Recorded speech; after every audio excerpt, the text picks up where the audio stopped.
થાનગઢ ખાતે આવેલ મગફળીના ગોડાઉનની અંદર છે આગ લાગવાની ઘટના બની હતી। આ આગ છે એ ગઈકાલે 10 થી 10:30ની આસપાસ લાગી હતી। જેવા જ હકીકત મળી ત્યારે તાત્કાલિક મામલાદાર થાનગઢ સ્થળ ઉપર પહોંચ્યા।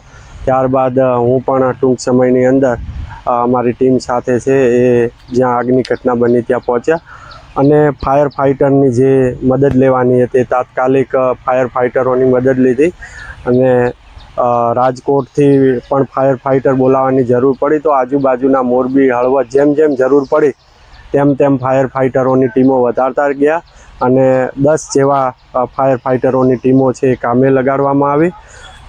એમાં 5 છે એ મોટા ફાયર ફાઇટર હતા અને 5 છે મિની ફાયર ફાઇટર હતા। નજીકમાં જે પાણીનો સોર્સ છે પાણીના સોર્સનો ઉપયોગ કરી અને આગને રાત્રે 11 વાગે છે એ સંપૂર્ણપણે કાબૂમાં લઈ લીધી। ત્યારબાદ છે એ કુલિંગ પ્રોસેસ ચાલુ કરવામાં આવી।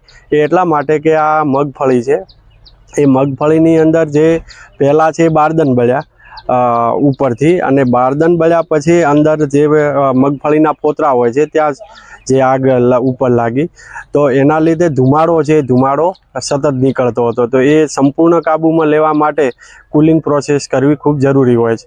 એટલે 11 થી અત્યાર સુધી છે એ સંપૂર્ણ કુલિંગ પ્રોસેસ ચાલી અને કુલિંગ પ્રોસેસ પણ 100% પૂર્ણ થઈ છે।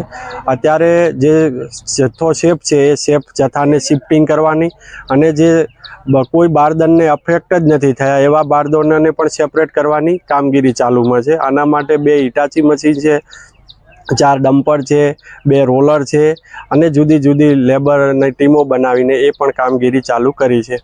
નુકસાનની અંદર વાત કરીએ તો 15 થી 20% દાણાને નુકસાન થયું છે। બાકીનો 80% જથ્થો છે એ એકદમ સેફ છે। એટલા માટે કે ખાલી ઉપર જે મગફળીના ફોતરા અને જે બારદન આવે છે એને જ આગ પહોંચી છે। અંદર જે દાણો છે એ દાણાને કોઈ અસર થઈ નથી। જે દાણો કોયલો થયો છે એ નાનો દાણો જે હોય છે એ કોયલો થયો છે અને એ જો અંદાજવામાં આવે તો 15 થી 20% એ દાણાને નુકસાન થયું છે।